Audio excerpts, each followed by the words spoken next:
அநேக பாரங்களை சுமந்து கொண்டு, அநேக எதிர்பார்ப்புகளை சுமந்து கொண்டு, அநேக வேதனைகளை சுமந்து கொண்டு, அநேக கவலைகளை சுமந்து கொண்டு, சுமந்து நீங்கள் நடந்து கொண்டு இருக்கிறீங்க. உங்கள் சுமைகளை நீங்கள் பெருக்கி கொண்டே போறீங்க. கர்த்தர் சொல்கிறார், உன் சுமையை இறக்கி வை, உன் பாடுகளை இறக்கி வை, உன் சஞ்சலத்தையும் தவிப்பையும் இறக்கி வை. நாளைக்கு இப்படி எனக்கு வரப்போகிறது, நாளைக்கு இப்படி எனக்கு நடக்க போகிறது, நாளைக்கு இப்படி என் வாழ்க்கையில் வரப்போகுது.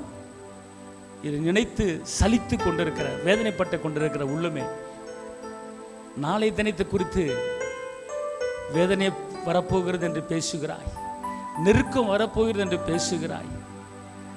எனக்கு ஒரு மீட்பு, ஒரு விடுதலை, ஒரு உயர்வு, ஒரு சமாதானம் எனக்கு வரப்போகுது, ஒரு அற்புதம் நடக்க போகுது, ஒரு அதிசயம் நடக்க போகுது. அப்படி என்று யோசித்து பேசாமல், அப்படி என்று சிந்தித்து பேசாமல், நீ உன் வேதனைகளையே சிந்தித்துக் கொண்டு, உன் நெருக்கத்தையே சிந்தித்துக் கொண்டு நீ பேசிக் கொண்டு இருக்கிறாய். கர்த்தருடைய ஆவியை அவர் சொல்லுகிற, மகனே மகளே, உன் சிந்தனை எப்படிப்பட்டதா இருக்கிறது, உன் நினைவு எப்படிப்பட்டதா இருக்கிறது, நீ எதை யோசித்து சிந்திக்கிறாய், எதை யோசித்து பேசுகிறாய்? உன் சிந்தனையை மாற்று, உன் நினைவுகளை மாற்று. உன் விசுவாச கண்களிலே பார், உன் விசுவாச கண்களிலே பார். நெருக்கத்தை பெருக்கமாக மாற்றுகிற கர்த்தர், சாம்பலுக்கு பதிலாக சிங்காரத்தை கொடுக்கிற கர்த்தர், துக்கத்துக்கு பதிலாக சந்தோஷத்தை கொடுக்கிற கர்த்தர், இதோ பலவீனத்துக்கு பதிலாக பலவானாய் மாற்றுகிற கர்த்தர் உன்னோடு இருந்து செயல்பட்டு கொண்டிருக்கிறார்.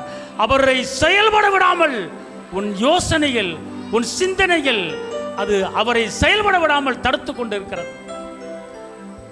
விசுவாசம் இல்லாமல் தேவனுக்கு பிரியமாயிருப்பது கூடாத காரியம்.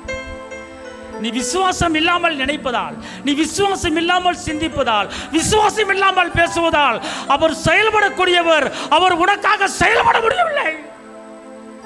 அவர் உனக்காக இறங்கி வழக்காட முடியவில்லை, உனக்காக இறங்கி யுத்தம் பண்ண முடியவில்லை.